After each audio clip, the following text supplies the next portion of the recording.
Hello, sports fans. Welcome to Two of a Kind Sports, the show where passion meets the game. I'm your co host, Denise. And I'm your co-host, D Nice. And today we're going to take a look at all the breaking news coming out of the Commanders front office. We're going to talk about all of the new coaching changes that are coming up. So please, you stay with us because you don't want to miss this. But in the meantime, in between time, before you go into it with us with the latest news, please do us a quick favor. Please like, comment, and subscribe to our channel. And please don't forget to smash the bell icon and select all so you'll never miss when we go live or drop a new video. So with that, D Nice. Hey, Denise, what's going on? Well, before we get into the latest firings coming from the Commanders, let me give a little bit of shine to our individual players who have some achievements this season. Okay. So we're just coming off of a Commanders win. The Commanders went to Philadelphia. They played the Eagles backup team, and they won 24-17. So congratulations on that win with an asterisk because it was the backup Philadelphia Eagles players. But our guard, Sam Cosmi, won the annual Media Good Guy Award from the beat reporters who cover the Washington Commanders. Every year they give out an award to the Washington Commanders player who's been the nicest to the media and who's been most interactive with the media. So our guard, Sam Cosmi, won that award this year. So congratulations to Sam Cosmi on winning the Good Guy Media Award. Now, moving on, we have our guy, Ja'Cory Krosky-Merritt, our running back, who this season 4 times won the NFL Rookie of the Week award. So 4 times Ja'Cory Krosky-Merritt, Bill is what we call him, has won the Rookie of the Week award. And our linebacker, Bobby Wagner, won, let me see, he is now the third player. He's now the third player to reach 2,000 career tackles. He joins Ray Lewis. That's right. He joins Ray Lewis and our own London Fletcher. And as a matter of fact, London Fletcher presented the game ball to Bobby Wagner for his honor. So congratulations to Bobby Wagner for being the third player in NFL history to reach 2,000 career tackles. And then we have our other senior guy, our outside linebacker, Von Miller, who is now tied with DeMarcus Ware at 9th for all time in sacks. So 9th all time in sacks. Our Von Miller is now tied with DeMarcus Ware. So congratulations on that. So that is the individual honors for our Commanders players. Now, this after the game Sunday, came Black Monday. Black Monday, our head coach, Dan Quinn, and our general manager, Adam Peters, had combined a joint press conference. Right. And they didn't really say a whole lot, in my opinion. Yeah. But the actions came today on Tuesday. Yes. So, D Nice, you can take over, though. Well, so as you said, Denise, today was Black Monday, a day that we knew it was a reckoning day. I did know that Joe Whitt was going to be replaced, but I was not really aware that today was going to be where Kliff Kingsbury will be relieved of his duties. Now, for me, I thought, going into the offseason that Kliff possibly would have got a new head coaching job, and therefore we wouldn't have had to, ask him the way we did. But let me say this to you, Denise, and I'm going to say this to all Commander fans. I do think that Kliff Kingsbury is a great mind coach. However, I don't think he's what's good for the development of Jaden Daniels in this system for the maturation of his play. Now, I do understand that Jaden did have a great relationship with Kliff Kingsbury and some of the offensive linemen and some of the other offensive people. However, I think with AP and them they're looking for what's best for this team in the near future. Okay, and right now this offense is not built to protect Jaden Daniels. Now, I do understand that Jaden Daniels has to protect himself as well, but I don't see the current offense that we were in with Kliff Kingsbury was actually where Jaden was going to really develop. Now, in hindsight, we all can say, well, last year when we were 12-5, people wasn't complaining. Well, myself, I had a few little queries about Kliff offense last year. I felt that we didn't have enough motion. I felt that we didn't run the ball consistently. And I feel like just with Kliff Kingsbury, when you go back to his past, even at Texas Tech, even when he got fired from Texas Tech, and then when he was the assistant head coach at USC with Lincoln Riley, Kliff Kingsbury then became the head coach of the Arizona Cardinals, where everything was working real well with him and Kyler Murray in the first 2 years. But as the defenses evolve and they study that offense, guess what? Kliff offense fade out. So if you look at the pattern, it's the same thing. Year one, offense was thriving, shiny new toy. Year two, yes, there were injuries. However, injuries should not have made us go from 12-5 to 5-12. Some of it was personnel issues, and some of it was just the way that our offensive coordinator and defensive coordinator were using their personnel. So, Kliff, I thank you for the 2 years that you've been here, but I think it's time to move on. And I'm just looking excited. I'm excited, Denise. I don't know about you, but I'm excited to see where Jaden goes. Who do we pick? Because this is a very pivotal third off season and a third year for Kliff Kingsbury. So he has to hit on this OC and DC. I want to see Jaden continue to evolve and as well as play healthy. The best ability is availability. So we need an offense that's going to protect him as well as he protect himself. So, that's my thing with Kliff. But Denise, what did you see the things with Kliff that you think he could have helped Jaden, or were you fine with the production that we had from Kliff Kingsbury? Well, I can tell you, I said it from the beginning of the season right here on Two of a Kind Sports. Yes. I said Kliff Kingsbury is going to move on to a head coaching position. Yeah. I said that. And I said it more than once right here on Two of a Kind Sports.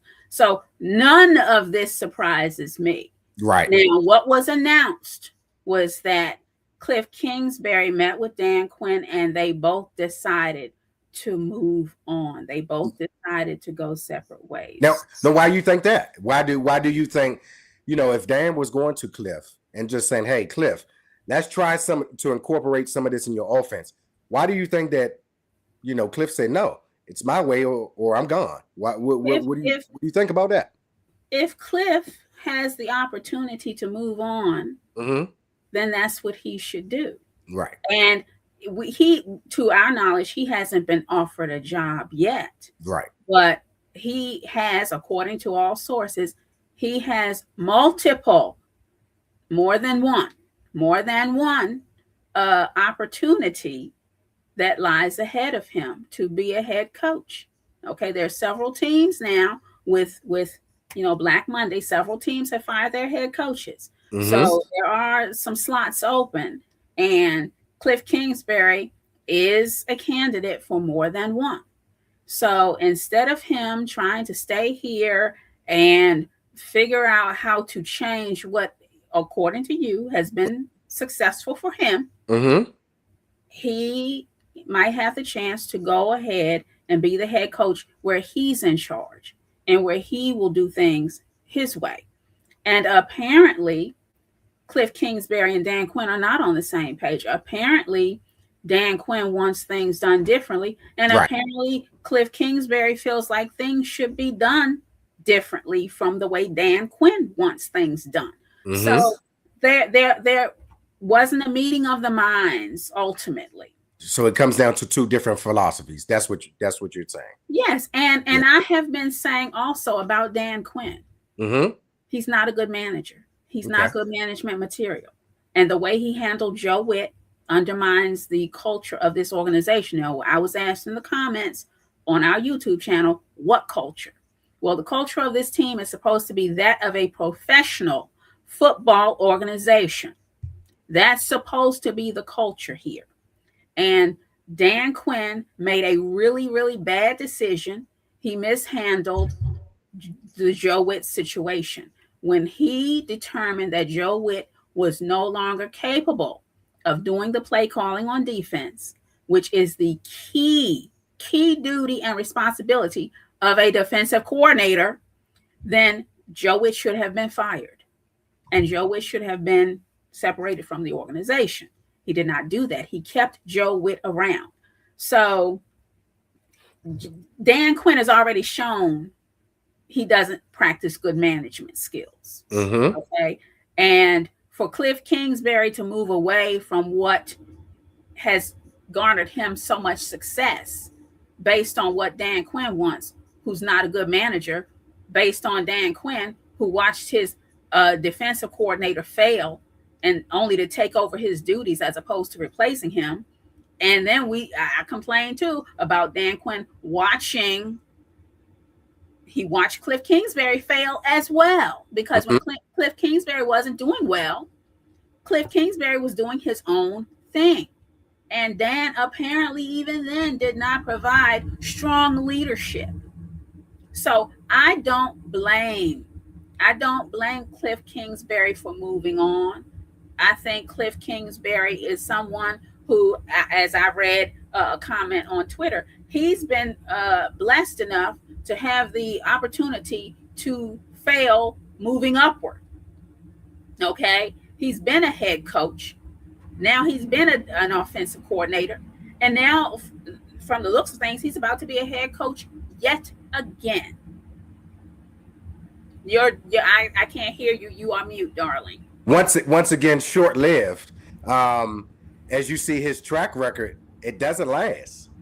It doesn't last. It's like I said. If you were able to do that analysis on him, why wasn't Dan Quinn able to do that analysis on him? Again, Dan Quinn is the problem. Now, yes. Joe Whitt, yes, I'm not going to defend Joe Whitt. I tried to defend him early on in the season. That didn't last. So I don't have a problem with Joe Whitt being fired. Joe Whitt should have been fired week 11 when Dan Quinn took over his play calling duties. Okay.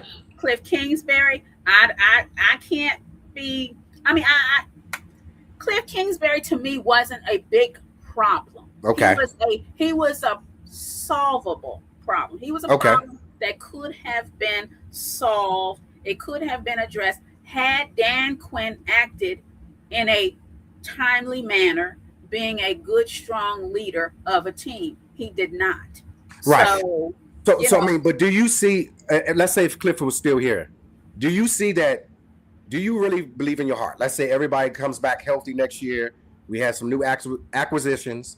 Do you really see that Jaden would take another step, being in that same offense? Do you really believe that Kliff was going to unlock some things from Jaden, or do you think we were going to see pretty much the same? Because I personally think, Denise, that defenses are now, they're not playing Jaden man coverage like they did in week 2024. So a lot of teams are playing us more zone, which is allowing everything underneath. When I say underneath, meaning so they keep their eyes forward and they can always have eyes on Jaden. I just don't think that Kliff offense was creative enough. One, like I said, by motions, by design and creation, it put too much stress and onus to me. What I think, on Jaden versus getting the ball, spreading the ball around and getting into your playmakers. So what would you like to see for your next coordinator that comes in here? What do you want to see from your offensive coordinator? I want to see more imaginative play calling that works to the strengths of the players. Okay.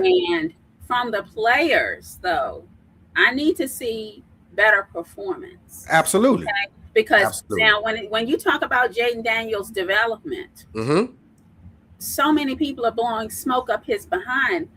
Jaden probably doesn't think he needs very much development. I think Jaden feels like he just needs more time under center. The experience that time gives you. Right. I'm not as in love with Jaden Daniels as most of you fans are. Okay, I'm seeing why. So What is it that you don't? What is it that I mean? Because you have your opinion and you're entitled to your opinion.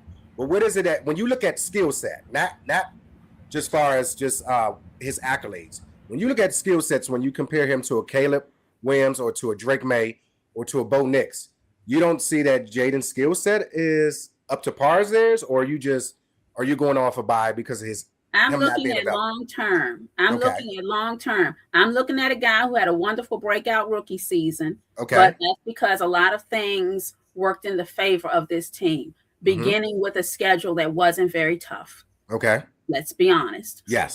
I'm looking at a guy who apparently isn't as sturdy and as strong as he should be. Now, who do you want to blame it on? The Campbell soup, or we can't blame it on strength and conditioning, because I've done that all season. No. Nobody's listening to that. Yeah. And in the joint press conference, our general manager Adam Peters said he was happy with they don't call it the overall strength and conditioning, they call it health and performance. Yes. The health and performance program. He said he was happy with it, Mm-hmm. and they did a good job. Now that's a lie, okay? Because this team's health was terrible. This team's poor health obliterated the starting lineup. And when you look at performance, this team was terrible. This team went from being 12-5 last season to being 5-12 this season. So, health and performance was a fail. They didn't hit either one of those targets. But our general manager said the health and performance team did a good job, and he's happy with them. Mm-hmm. This is why I'm not impressed. I'm not in love. I mean, it's silly things like this where I am not on staff. I am not a specialist, and I can look at this situation and break it down for what it is. And then I'm being told by someone who's being paid a very high salary, being in a very high profile position, that everything's okay and it's fine. If you look, there have been too many missteps. Right. And now to fire both the offensive and the defensive coordinators who were handpicked and selected by Dan Quinn while keeping Dan Quinn here. Yeah. Okay. These were his choices. These were his selections. Right. And you fire both people on either side of the ball, and you keep Dan Quinn as if Dan Quinn is the solution to anything at all. He has not been. Okay. The only thing Dan Quinn is good at is philosophizing. We have Aristotle. We have Plato, we have Socrates, and now we have Dan Quinn being the great philosopher of our time. Right. So Denise, I mean, okay, I understand what you're saying, but when you listen to other players and other coaches, they always say that, Dan Quinn is a good leader of men. I know how you feel about that, but and also that he's a great coach to play for. So. Play for, but he's a great. What makes a great coach in the NFL? Winning, winning. Absolutely. Look, this is the National Football League, not the National Family League, not the National Friends League, not the National Fellowship League. The F in NFL stands for football, and Dan Quinn has not won this season in football. And I don't care who likes him. I don't care who loves him. Everybody is liking him because he's a nice guy. A great football coach is a winning football coach. I like him as much as everybody else likes him when he gets a Vince Lombardi trophy. Hello, I won a championship. And he can't. He's not the guy to do it. So, back to you, D-Nice. Back to you with this one, baby. Come on. Well, so I'm gonna say this. Out of all the coordinators positions, like I said, everything to me, like as we heard in the actual interview itself, everything is on the table. So I rather now that we kind of look into this, it's kind of crucial. and somebody had to be the fall guy. Now we do know that Dan Quinn's seat is a little warmer. So next year he doesn't have a long as leash. Joe Whitt should have been let go. I agree with you early in the season. That way you would have killed that narrative. But I also feel that Kliff was going to leave anyway. So my thing is, whatever coordinator you bring in, offensive or defensive coordinator, I want someone. I love Al Harris. Names that they throwing out there as far as defense. I love I love Jim Schwartz.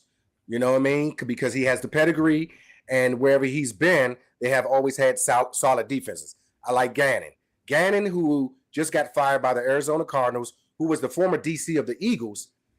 That worked well, you know what I mean? But we don't know if we have the personnel for some of these people. So this is very pivotal this year with Joe Whitt, with AP and with DQ. DQ has to make the right hirings for his offensive coordinator and defensive coordinator. And this year is very pivotal for Adam Peters to, one, spend money. Stop being cheap. Go spend money. We have to draft well. We only have 5 picks this year in the draft. A lot of people saying, well, at the 7th pick that, you get it and trade back. Well, you have to have a dancing partner, people. And not only that, I am a true believer that you pick the best available player that's on the board. At the end of the day, it's not always a guarantee if you trade back if you're going to get a good player. So if you have somebody that's a hit or miss by us having a number 7 pick in this year's 2026 draft, I want us to get the best available player.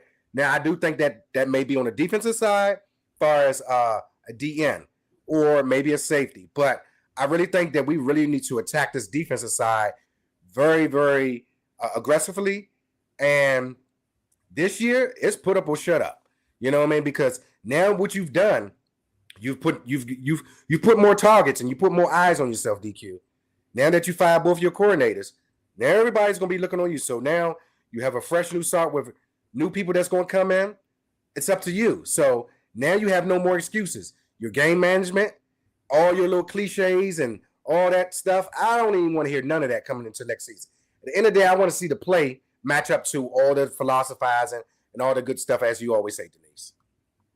Well, I'm hoping that with the draft, we get some really good players on defense, because not only are we lacking in the skill set on defense, but our top players on defense are elderly. Oh, yeah. NFL elderly. Yes.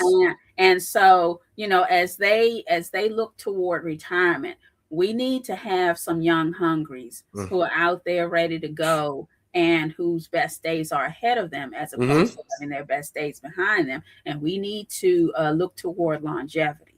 Right.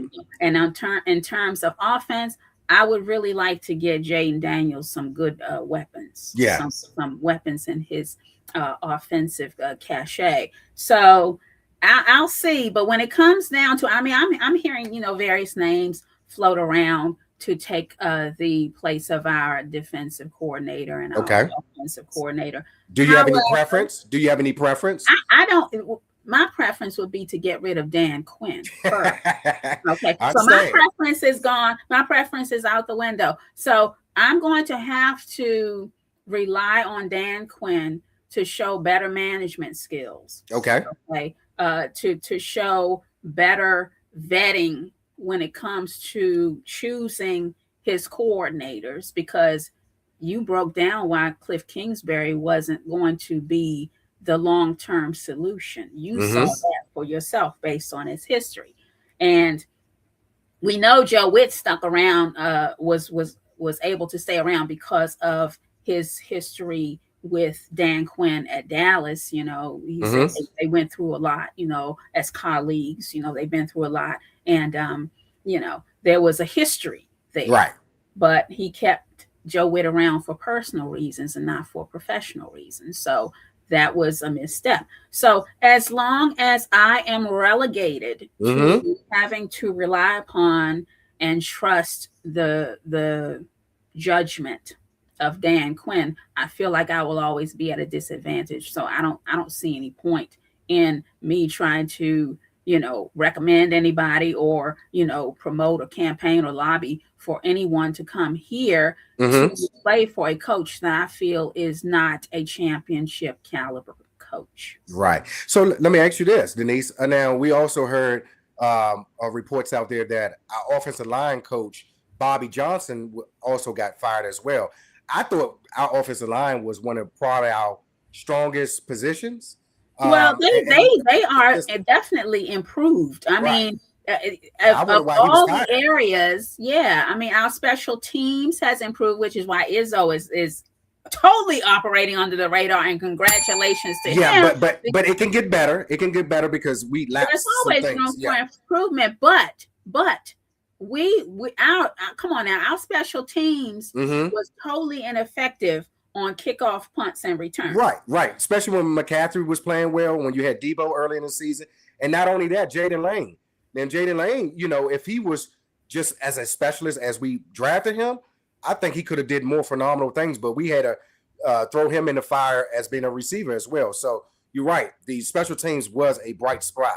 Of course, it needs and so was the O-line. And the so O-line. now Bobby, I was surprised about Bobby. I was definitely surprised about Bobby Johnson. That surprised me because I thought our O-line had, demonstrated quite a bit of improvement because, we've been through some horrible, porous, weak O-lines. Yes. But this season, that was not the case. Mm-hmm. So, that was a surprise for me, us getting rid of our O-line guy, So. Now, is this a coincidence when Bobby Johnson was with the New York Giants under Brian Dable? He got released from there as well, and then we picked him up. Do you see some type of trend? I mean, I don't know.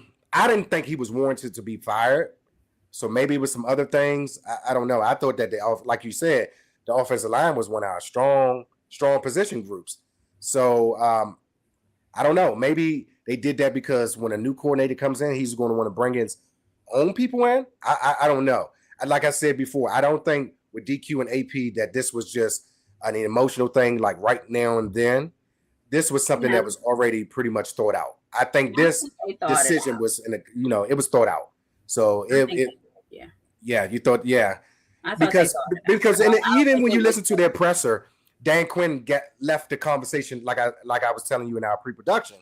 He left the conversation kind of wide open. He didn't glorify Kliff in any type of way.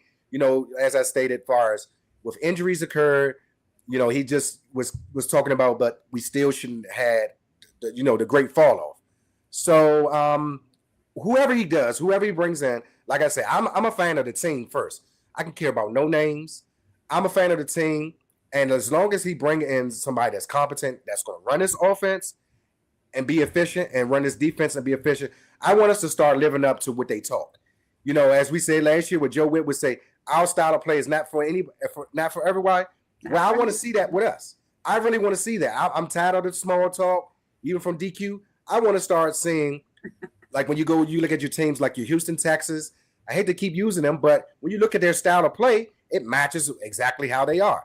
So I'm ready to see that. And for me, to Dan Quinn, this year is put up or shut up. Okay, well, if Dan Quinn gets in a good offensive and defensive coordinator, those two positions, those two men will be responsible for saving his career.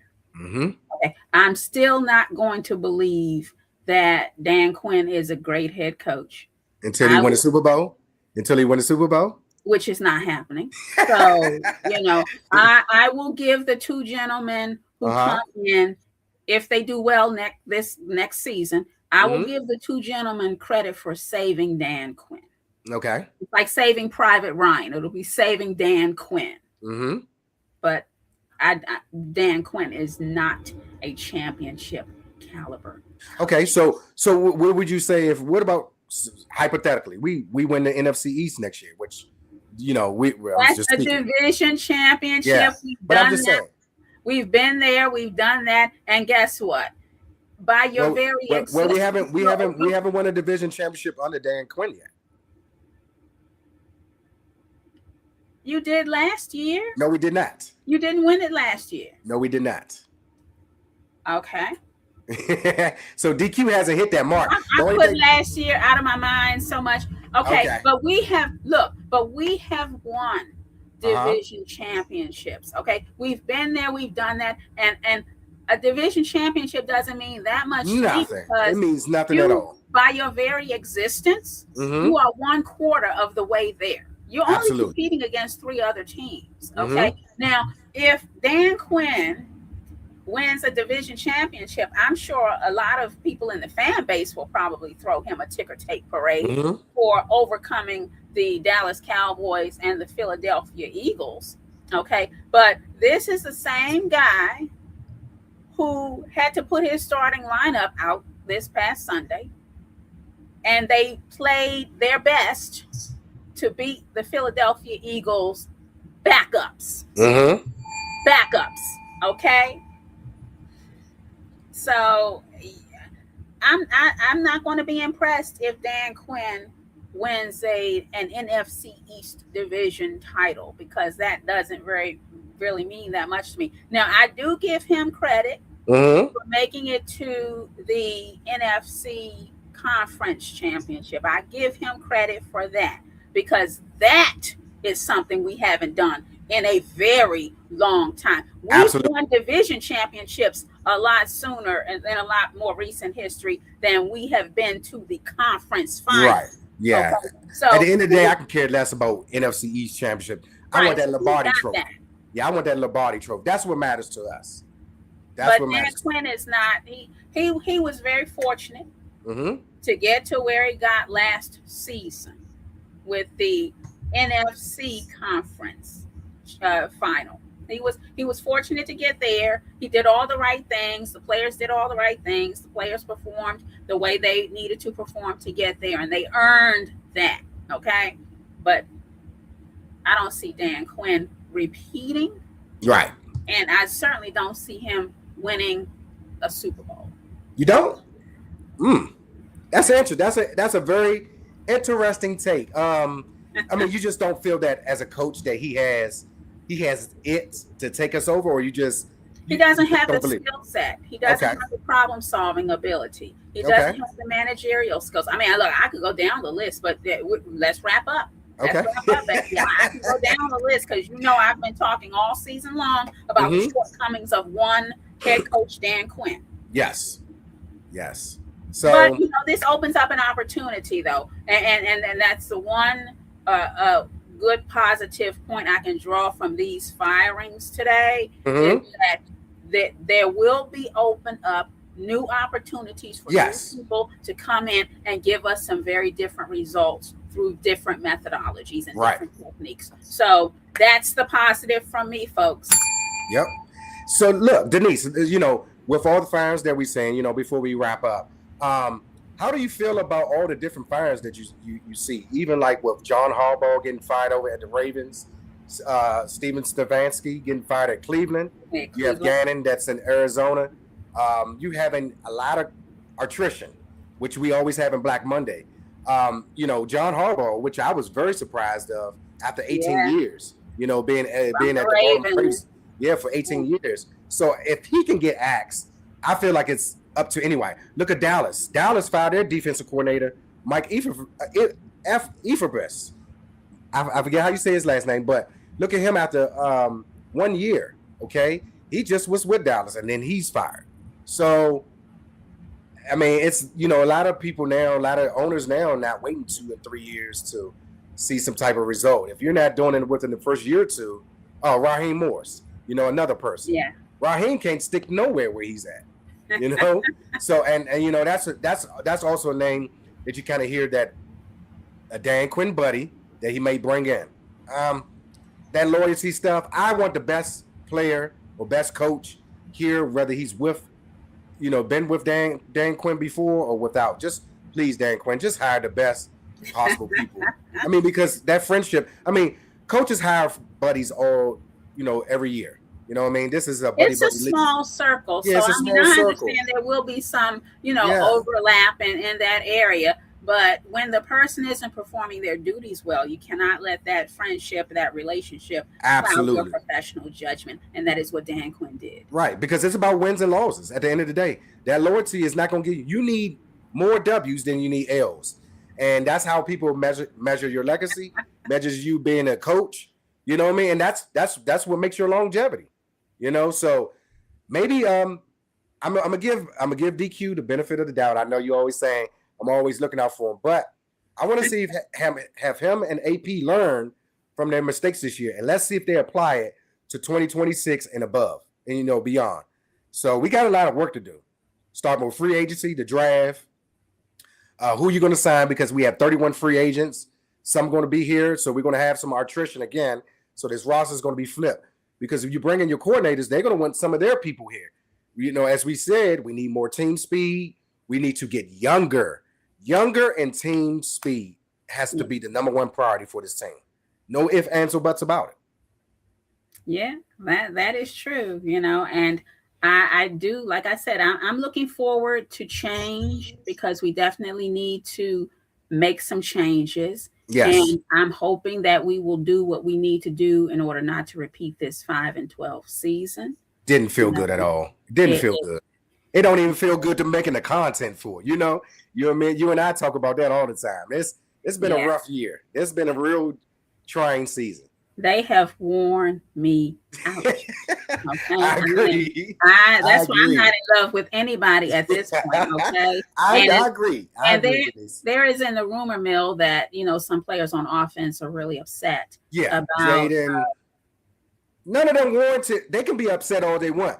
We won 5 games, so I can care less who's happy, who's not. At the end of the day, you want the best in here. So. I mean, I understand. I hear with Jaden and I hear with the other players and Miss Jackson, his mom, but we can't have the players driving the boat, driving the ship.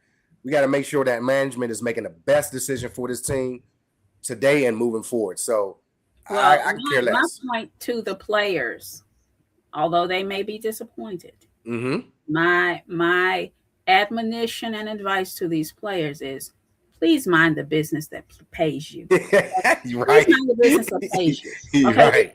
Because this is the NFL. That's for long. For long.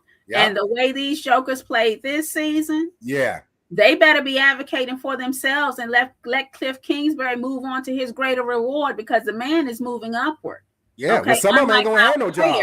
Yeah. Unlike our players who, when they fail in their positions, they will just be out the door. Nobody's going to promote them to, a higher level position. So let's just, keep our heads about us, gentlemen, okay? Because you're 5-12. You don't have the luxury of liking anyone. And you also don't have the luxury of campaigning for anyone to stay in a job. You better keep your roster spot. 5-12. Okay. Those are the numbers you need to keep in mind. 5-12. Okay. Out of 17 opportunities, you were only able to come out on top 5 times. Okay. And twice against the Giants and 1 time against the Philly backups. So that last win comes with an asterisk. Yeah, it does. I mean, we finished 3-3 in the division. It does come with an asterisk. But here's the thing too. We play with our third string quarterback, even though we play with our starters, most of our starters. That was because you had no choice. Yeah. Sirianni chose to put his backups out. This is true. Okay. I cannot argue that. He wasn't obliterated with injuries to whereas he had to put backups out there. Right. He chose to preserve his starting lineup, which is what I said we should have done the last 2 games, which we did not do. Okay. So that may be another reason too. Put the sugar and the honey back in the cabinet, because you're trying to we didn't, baby. So, we didn't. So you know what? That's a key thing that you just said. That may be some of the disconnect that maybe DQ and Kliff had too, because maybe DQ wanted to see some of the younger people, and that Kliff just wasn't trying to put in, like your Ben Sinnott's and your Bates and your Yankoffs and maybe he wanted to see more. I don't know. I definitely, as far as being under center, running the ball that a little bit more. That was a problem the whole season, yes, though. Yes, the whole season we were saying you were absolutely right. More of these younger people get an opportunity to play. So I'm not going to let these jokers sit back on the last game and say, well, maybe that's, the problem, you know. But, hey, change is coming. The winds of change are blowing. And we have a lot to look forward to, like you said, from the draft, from free agency. We were going to acquire different players, new players, and we will have new coaches Mm-hmm. to lead them. So that's that. So Yeah. So well, one good thing as we know that we always usually do recaps, Denise, and you know it. Our fans out here know it. The one good thing on a positive note before we do in our first show of 2026. So thank you for everybody that has come out to continue to support Two of a Kind Sports. As we always say, like, comment, share, and subscribe, and smash that bell icon. Continue to help us to grow. We've been loving all the feedback, all the content that we've been putting out, all the viewership. So we love that we're growing, and we want to continue to grow with you all. Any suggestions that you have that can help make this show, even more better? As we say, well, passion meets the game. We want to be able to continue to bring you better content, Commanders content next year. But I am happy that Josh Johnson, in my closing, and Josh Johnson, 39 years old, his second stint with the Washington Commanders / Redskins, that he did in this season on a 24-17 victory. So I'm proud of Josh Johnson, but I don't want to see you on my team anymore. But thank you, but no thank you. So I'm just so happy. I'm looking forward now. I'm so glad, Denise, that this nightmare is over with. Now I can kind of breathe. I just want to see our leaders that are to be, really get into their groove. It starts with scouting. It starts with everything. So I need to see a drastic change from this year to next year. It cannot be no 12-5. And I understand, folks. Yes, we will have a little softer schedule, but we don't have no soft opponents. I don't know if you looked at who we play next year as far as opponents wise, but it gets tough. We play the NFC West, and it's not going to be easy. So, but I want that. I want to see where we stand. I want to see Jaden continue to get better. We need more weapons. We need more team speed, and we definitely have to get younger. So that's all I have to say as far as with this recap. It's been a wonderful, wonderful year, and we look forward to continue to grow and to continue to get all the feedback from you wonderful Commander fans. that's right. Thank you so much. So that's all we have, folks. All sports fans, that's all we have for this wrap up with the breaking news coming from the Commanders with changes at our offensive and defensive coordinator positions. So thank you so much for tuning in. We appreciate having you here, and we hope that you will subscribe if you have not already. We want you to keep checking in for all of our content because we do drop lives, we do drop new videos. We're on Twitter, Instagram, Facebook, YouTube. So we're on different media platforms. So Yes. you can find us all over the place at Two of a Kind Sports. So we want to thank you for your viewership, and we hope you intend to stay with us because we have a lot more to bring you, and we will be keeping up with things as developments occur. So thank you so much. And until next time, D Nice, what would you like to tell our audience? Love someone, hug someone. Thank you. And I will say, as my mom told me to tell you all, I'm telling you who it is now. It's my mother.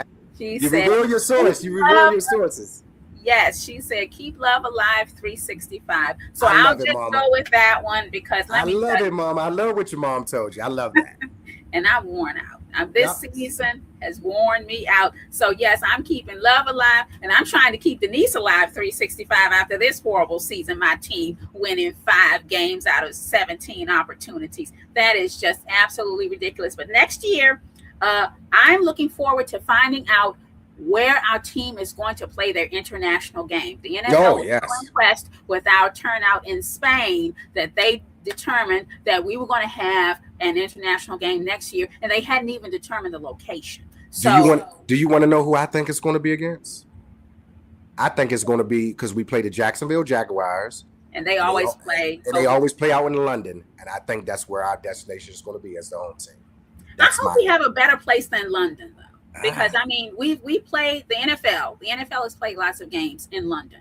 The international games, they call them the international because now they're going to different countries. So I would like to see them go to a different country, but the rumor mill had it I don't know if that still stands, but the rumor mill had it that the game would probably take place somewhere in South America. Yeah. Yeah. Everything has been, like you're saying, being thrown out right now.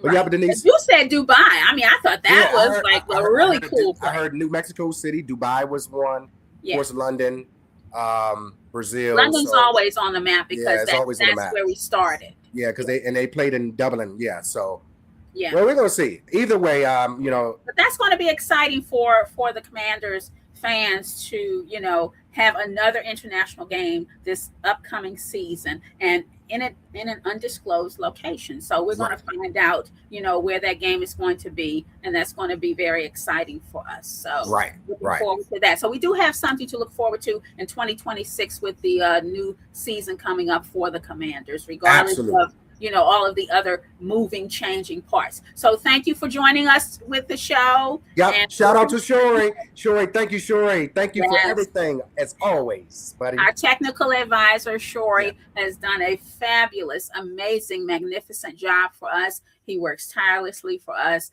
He does a lot. So thank you so much, Shori. Gratitude is our attitude. We thank you so much. We're grateful to have him, and we are grateful to have you. So thank you so much for joining us. And to all, a good morning, a good afternoon, good night, and a good night. Absolutely.